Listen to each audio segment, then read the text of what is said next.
Oh, hello. I'm going to pretend I didn't see you there. Let me just finish cleaning my screen here. So, something that I've been hearing from a few people all week long. Well, I heard it last Saturday, and I heard it earlier today, and I heard it a couple of times during the week. Maybe like 4 or 5 people. It's not like an epidemic or anything. But what I've been hearing is the ability to study art is a privilege.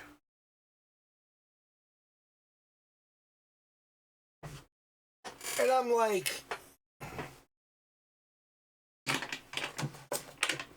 guys,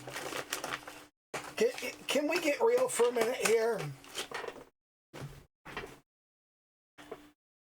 A pen. You need something to write with and something to write on. That's it. You don't need anything else. That's all you need to study art. Okay? That's all you need to practice art. The internet has everything you need to learn.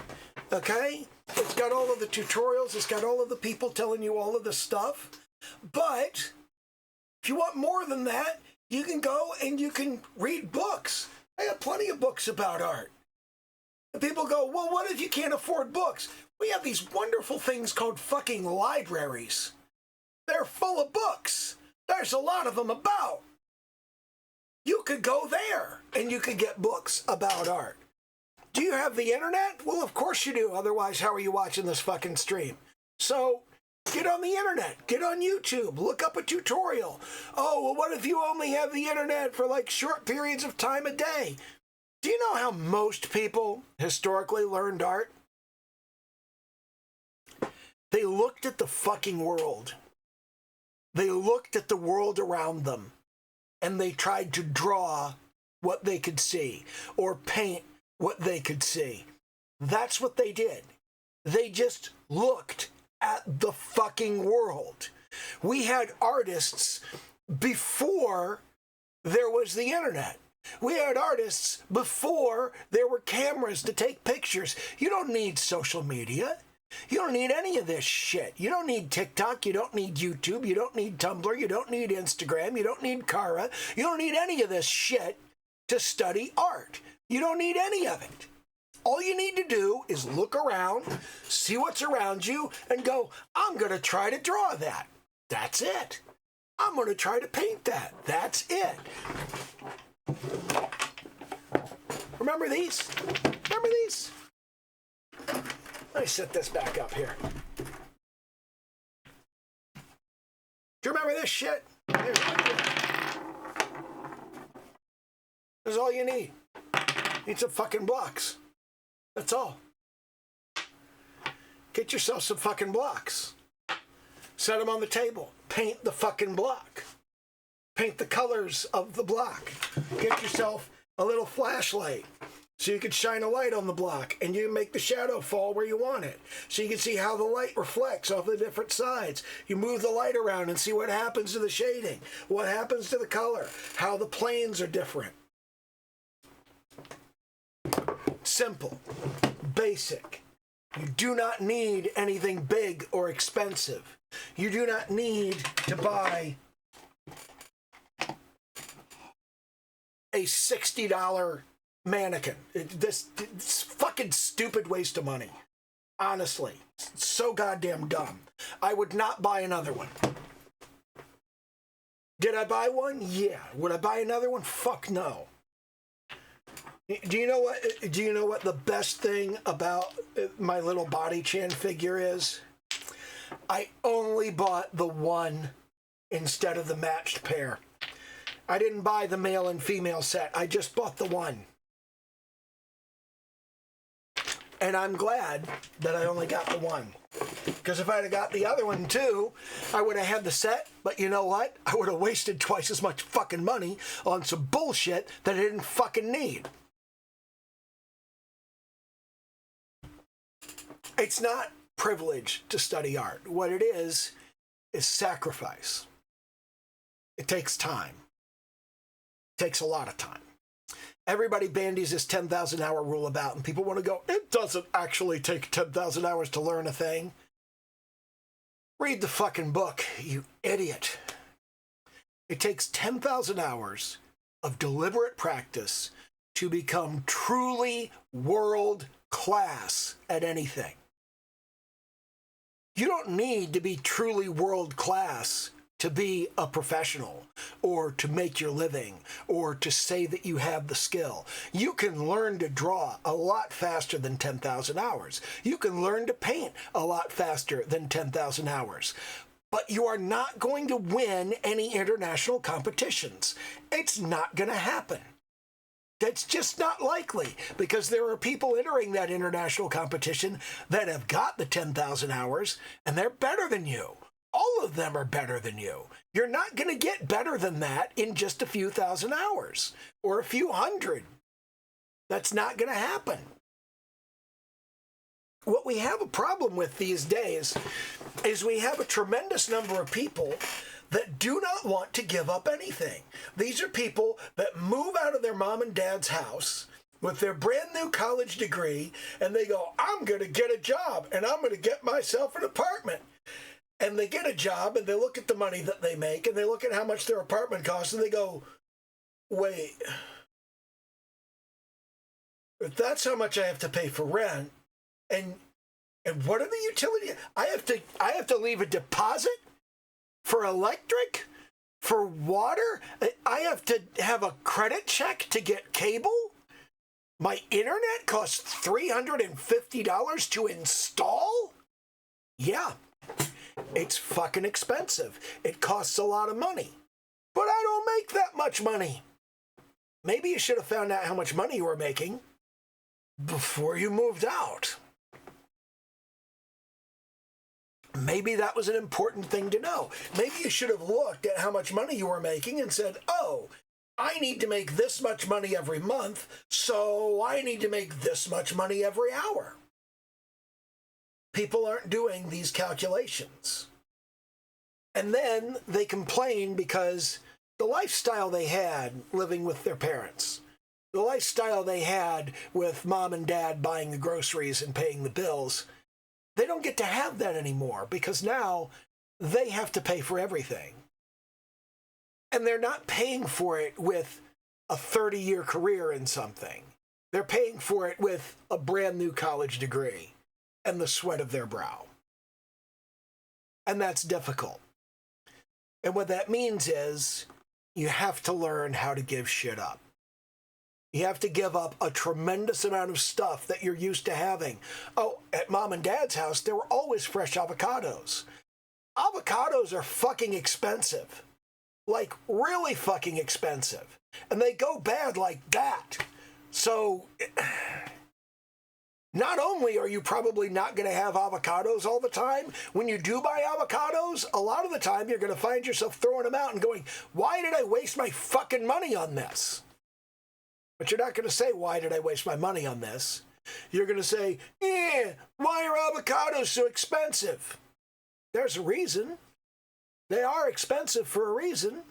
It's because they're out of season. You're getting avocados shipped from halfway around the world at a time that they can't grow any fucking avocados. That's an unbelievable luxury that people just 100 years ago could not even fathom. And you're sitting there going, why is it so expensive? You're buying the wrong shit. You need to buy cheap shit, okay? There's plenty of cheap shit. I was telling somebody the other day, I was like, number one, you quit all of your drugs. It's like I'm not just talking about heroin and meth and weed and alcohol, which is a drug, but I'm also talking about nicotine and caffeine.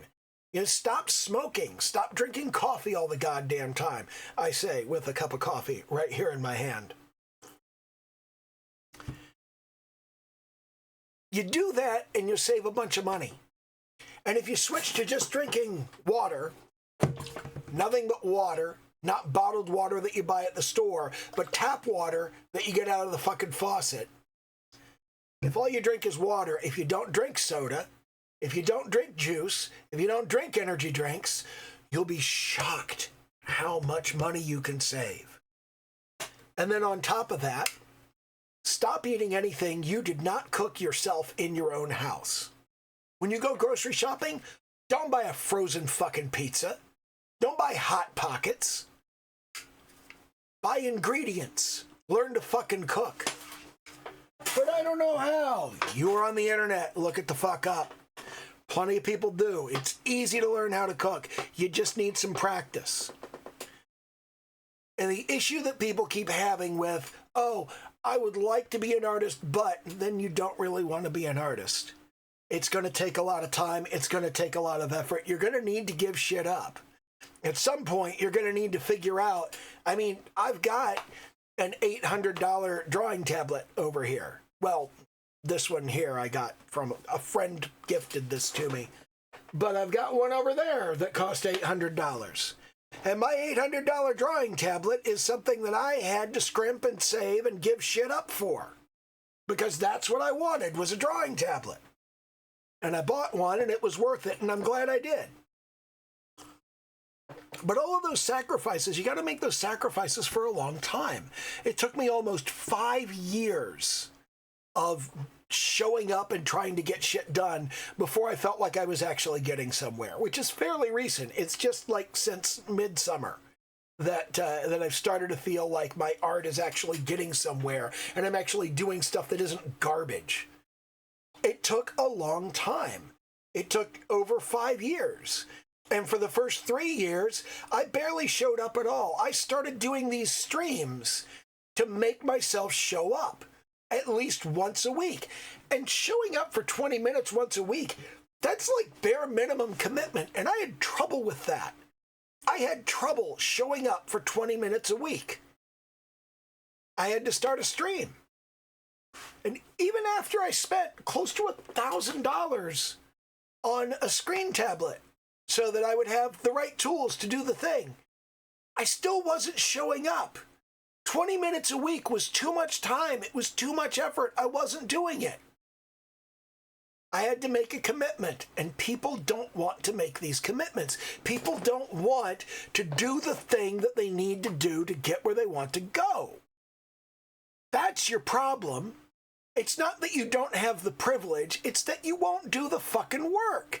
You don't show up. You can find 20 minutes a week. You can absolutely find 20 minutes a week. You don't need to have a big old screen tablet. You don't need to have a touch screen device. You can get a cheap little, yeah, here we go. This is what I started with. The old Wacom. This costs $60. They're not that expensive. This one probably still works. But you don't need to get a screen tablet. You can get a drawing tablet fairly cheap, and it'll work. I used that for years. And then I got my screen tablet. Well, I used that for years before I was really buckling in on my art efforts. I actually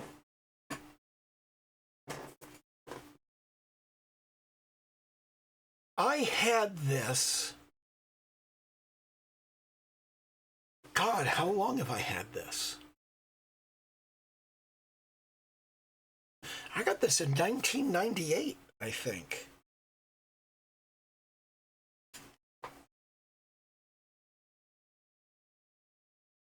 That's like forever ago, and I didn't use it for art at all. Could have. I wanted to, but I didn't because I didn't feel like it was worth it. 1998. I was 30 years old, about 30 years old. Almost 30 years old. And I thought I was too old. I thought I was too old to try and do anything with art. And it was 20 years later that I went, you know what? I'm not too old, and I'm going to fucking do something. So I know what it's like to wait a really long time. I know what it's like to think, it's really difficult. Oh, you've got to have privilege. Oh, you've got to have all of the right tools. You know what? None of that's necessary. Having the tools isn't what made the difference. What made the fucking difference is showing up. And it took me 5 years of showing up to get to a place where I felt like, hey, showing up is actually making a difference and I'm actually getting somewhere. And regardless, let's get into actually looking at what I did this week, because I'm not happy with it. Of course I'm not happy with it. I'm never fucking happy with it. But here's the thing that I did this week. I did a beach scene. Why did I do a beach scene? I don't fucking know. What the hell is wrong with me? I'm not a beach person. I don't go to the beach. I don't know why I did a fucking beach. I don't think I did a particularly good job either. But there's things in here that I've never done before. Number one, I painted a sandy beach. Never painted a sandy beach before. I don't think I did a good job, but I did paint one. And I have something to look at and go, yeah, I don't think I did a good job. And let me tell you a little bit about how I did this. The way that I painted this sandy beach, let me fire up a new file here. So the way that I painted this sandy beach was I just started out with a sandy color, okay? Started out with a color that I thought was good for sand. And I took that color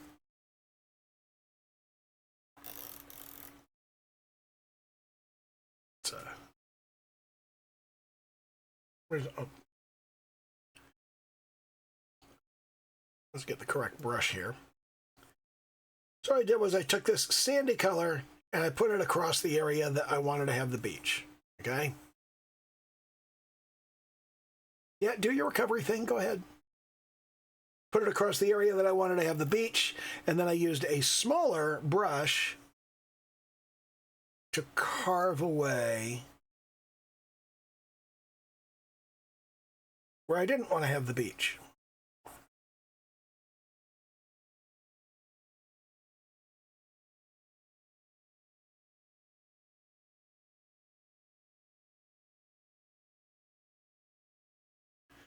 I just kind of carved that little space in there. And once I had more or less the thing that I wanted to have, that's when I went in and I took my speckle brush and I used a slightly darker color and I put myself some speckles in here. I protected alpha so it didn't go outside, and I just put myself some speckles. Now, one of the things I did wrong is I should have put myself some speckles up here, and then I should have made it smaller and put smaller speckles in the next area, and then made it even smaller. I should have made better use of the perspective, okay? That's a thing that I haven't been doing very well, is leveraging perspective.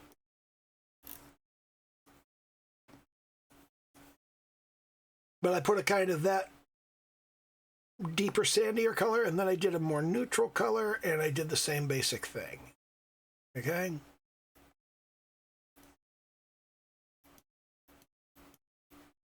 Once I did that, I went back to my base color, again, with the speckle brush, and I speckled over top of that to just kind of break it up even more and kind of blend things in to the sand. Once I did that, I didn't want it to look too speckly, so I came over to my blending and I grabbed the blur brush and I just kind of smoothed it out a little.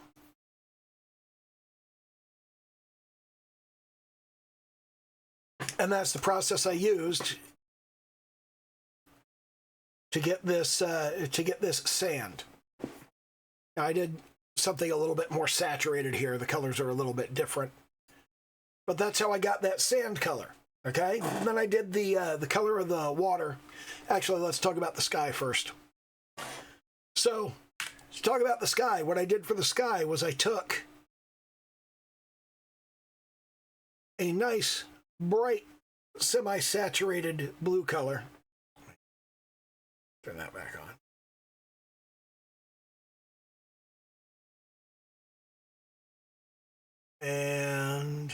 And I used the soft airbrush,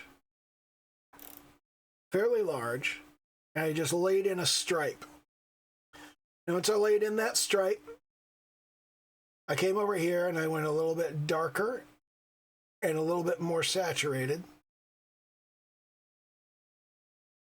And I changed the tint a little bit more toward blue, and I laid in another stripe all the way down to the first one.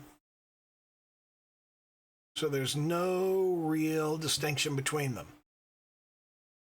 Then I did that again, and once more. Move it more toward blue. I laid in another stripe. And I just kept doing this. Down to more saturated, a little bit more blue. And I just kept doing that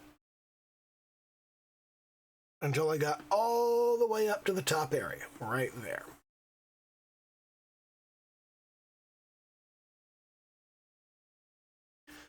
And once I did that, I went into my color blending again.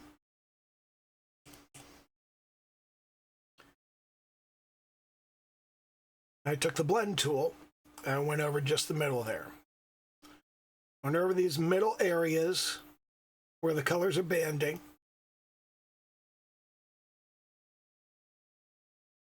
I just kind of blended them a little bit to get a nice smooth gradation all the way up. And you can use this by overlapping your strokes. You can pull the lower area upward, or you can pull it downward, depending on how you want to do it. And either way,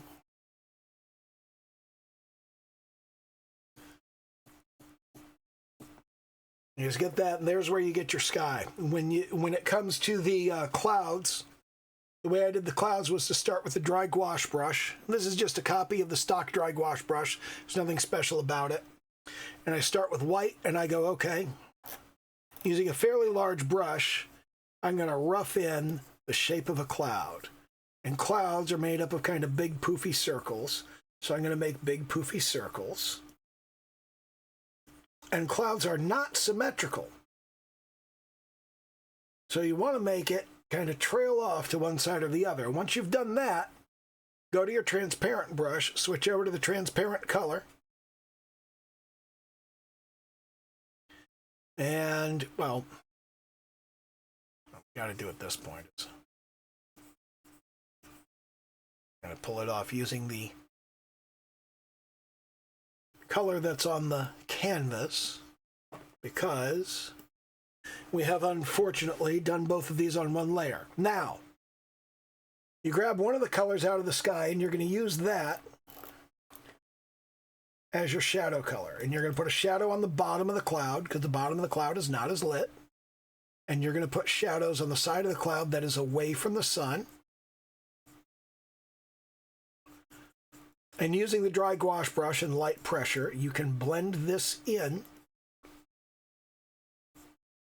And you can get yourself a nice kind of smooth gradation.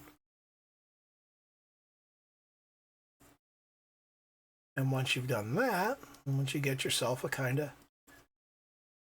sense for how everything is shaped, then you go back to white and you highlight with a slightly smaller brush. You do the highlights that cut into the shadows and sharpen them up.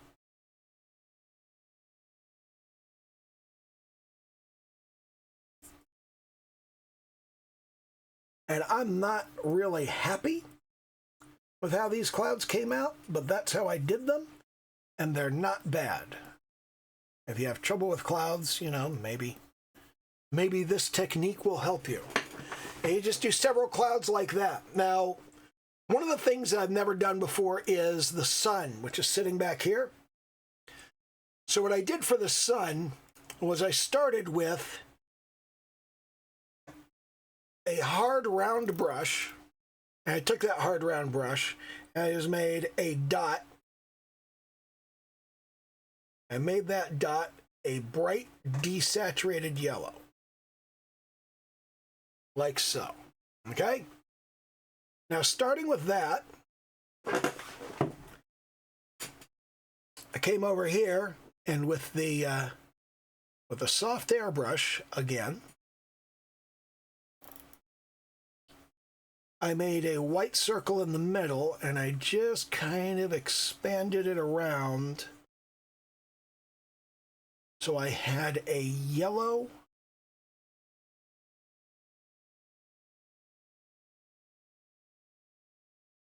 rim around it. And now, what I did at this point was, well, I used a different layer. Since I'm doing all of this on one layer, it's kind of hard to do. You know what? There's a way to do this all on one layer.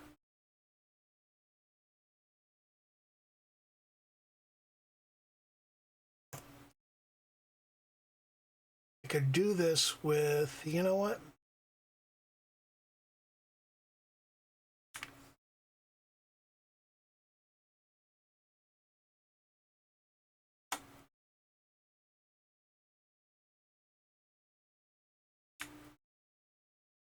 Let's see how close we can get here.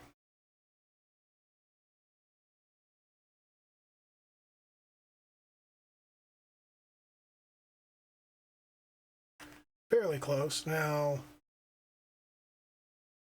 I move that selection and get it right around that area. Let's shrink this by 2 pixels.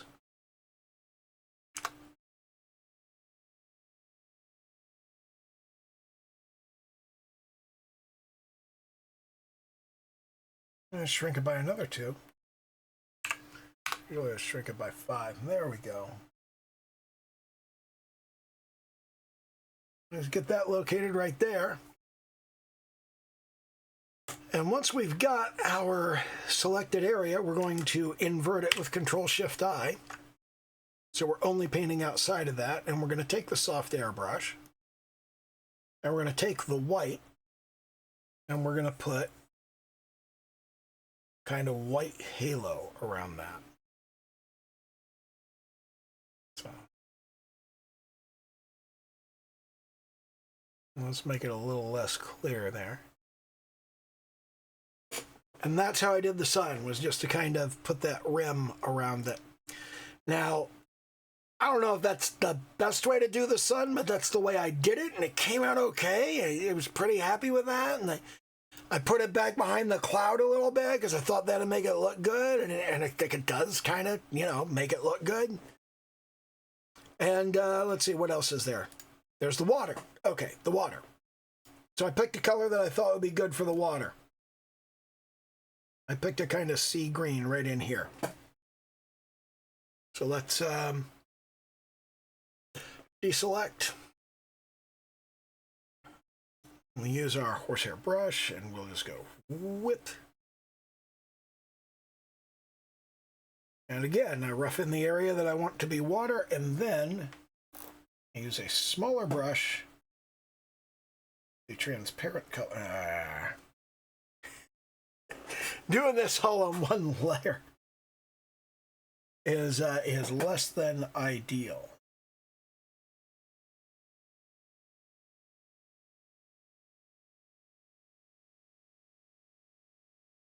But in any case, when you do the water, so let's smooth that out and get rid of that clear division there.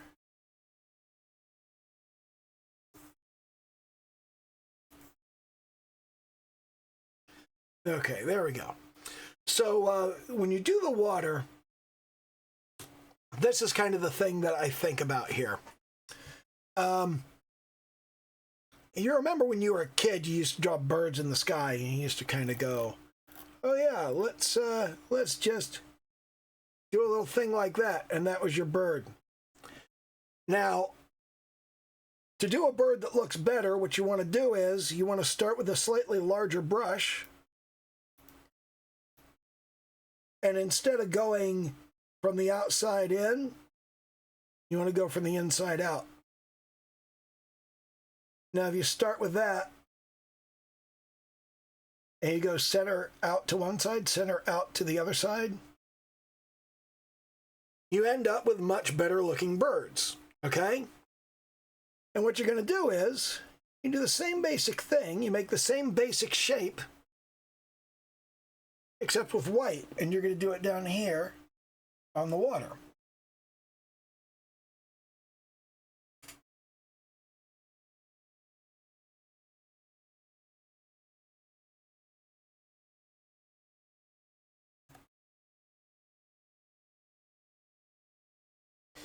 And the important thing to think about here, I didn't do a very good job with this, but the water is going back, and because the water is going back, it's affected by perspective, all right?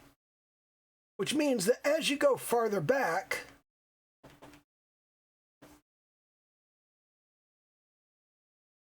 these ripples that you're drawing, they need to get smaller, and they need to get closer together. So as you go farther back, you want to do that. Let me back up and undo a bunch of these things. So you do kind of big wide ones up in the front. And then you start making them smaller as you go farther back. Until you just got these little teeny kind of bits. And they're not even noticeably the little kind of wave shape. Is make them a little bit bigger as you go forward, and you just fill up the space with that. That's how I did that bit. And then around the edge of the beach, I did a kind of seafoam sweep where I just went through and put a little white stripe all the way around this. Finally, we have the little lifeguard stand. And the way I did the lifeguard stand was to just kind of think about how it was shaped. I didn't do anything particularly special with this. What I did was just kind of think about what shape it was and which direction the various pieces were facing. Like this piece is facing in that direction, whereas this piece is facing in that direction, okay? So because they're facing in different directions, different amounts of light are hitting them. And because different amounts of light are hitting them, they're going to appear to be different colors. So all of the faces of the wood that are facing this direction are going to be one color,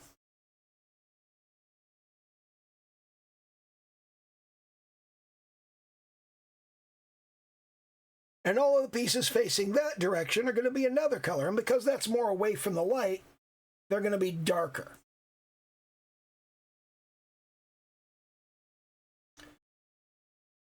But this is just the direct faces.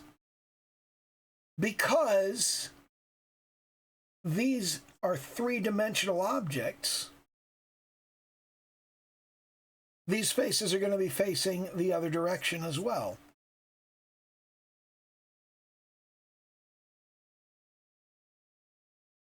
So you just think about which direction each of these planes is facing and what color that's going to make it.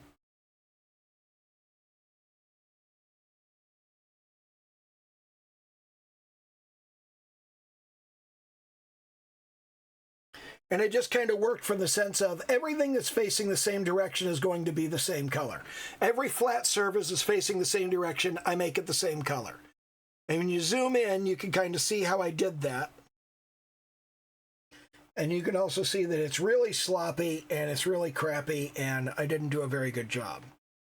But from a distance, when you zoom out, it looks okay. It's not bad. And I was fairly unhappy with that, especially with the stairs. Should have done a better job with the stairs. Honestly, I should have put the stairs on this side instead of on the far side. Or I should have done the stairs first and then painted the closer part afterward. But I did it the way I did it. So that's what I'm going to talk about. Oh, and the final thing on the water. is a basic soft airbrush, large size, and just kind of put a little bit of a shine on the water.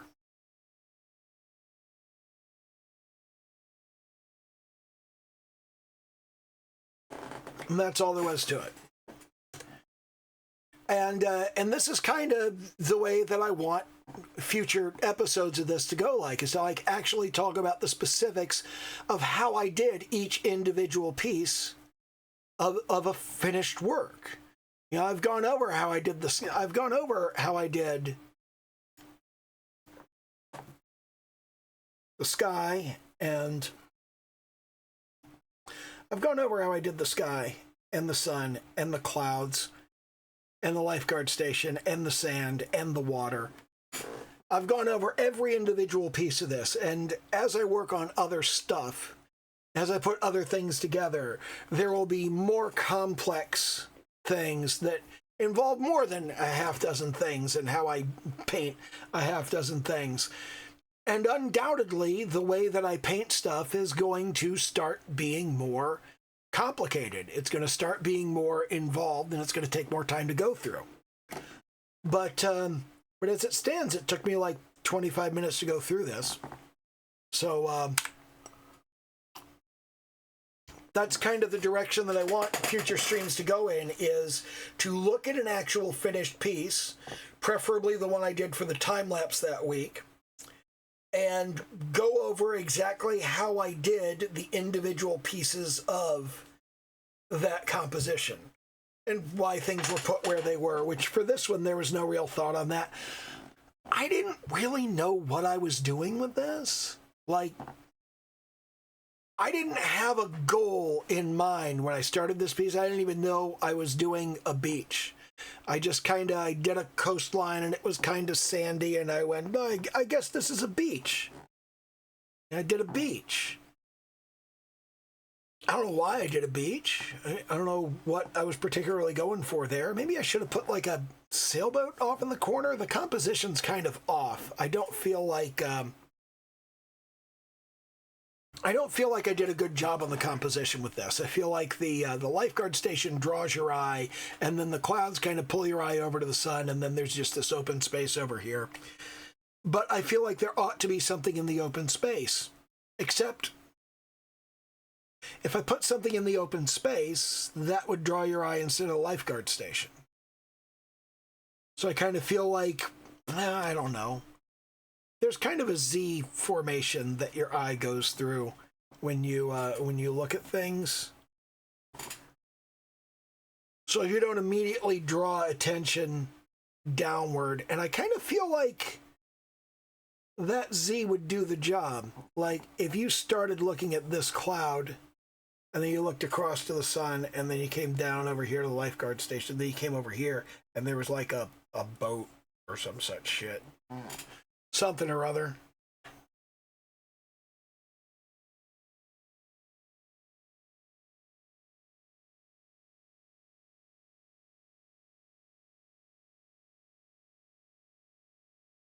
Scale matters on this.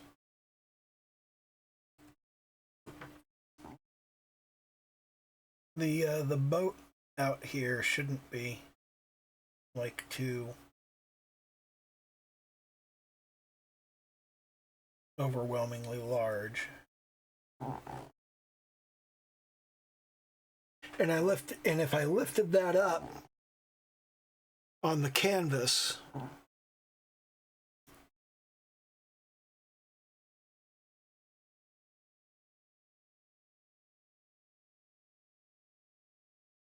it would need to be smaller.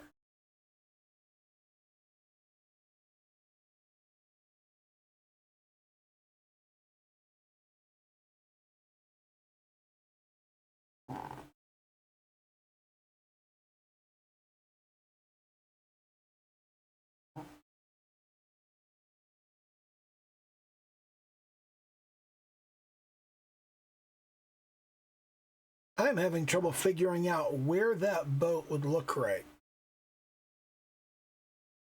That would take some experimentation. I would need to paint the boat and then go, well, where does it look right in terms of...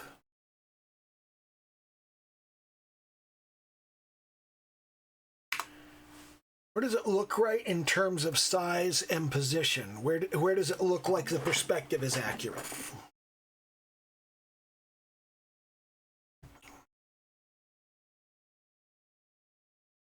I feel like that sail is too small for that boat. Huh. Anyway, that's where I'm sitting on that. And,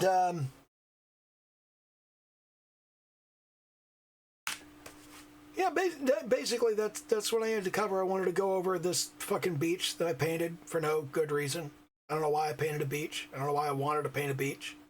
I didn't actually want to paint a beach. I just painted a beach. And, you know, that's just kind of what it ended up being for some reason. I feel like there should be something more over here, like one of those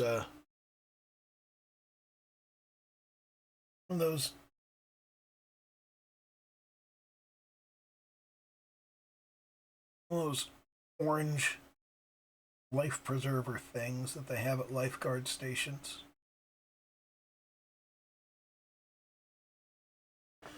Something like that.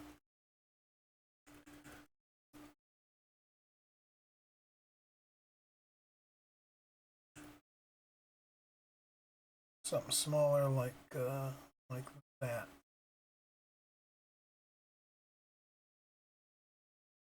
That's about the size it would be. There's the raw body of it. And they have that reflective tape on them.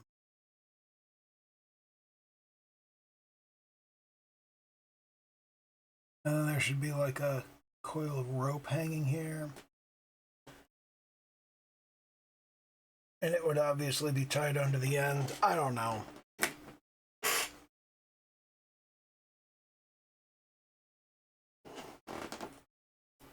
And then that would need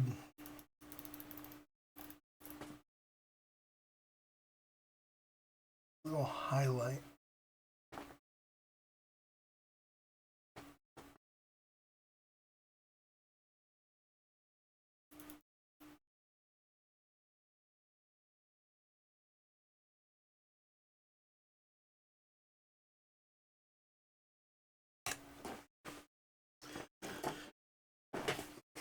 I don't know if I did a good job on that. I don't know if that's what it needed. Maybe the rope should be a different color. Like a lot of the time I see these things are on yellow ropes or on blue ropes. I don't know. I do not know why I'm bothering with this shit. I'll just turn it off. But yeah, that's the beach I painted this week for no good reason. And yeah, I don't really have anything more to talk about at this point. I'm just kind of fucking around. Do the little YouTube dance, like, comment, subscribe, all that happy horse shit. And that'll be it for this week. We got like 6 weeks or so left before the season ends up, and I gotta figure out what the name of the show is gonna be next year. And I also need to figure out whether it's gonna be season 4 of the show with a new name or season 1 of the new show. I gotta figure that out, and I gotta figure out how I'm doing this sort of thing. But it was honestly helpful while I was doing this to think about, at the end of the week, I need to explain how I did this and what the technique was and how I made these individual elements. It was actually helpful in going through and going, well, how am I going to do this? How am I going to do that? The application of perspective on the water, by the way, that needed to be on the sand too, and I didn't really apply perspective on the sand, and I should have, but didn't. So yeah, that's a thing I should have done and didn't do. But yeah, that's basically it. So okay, bye.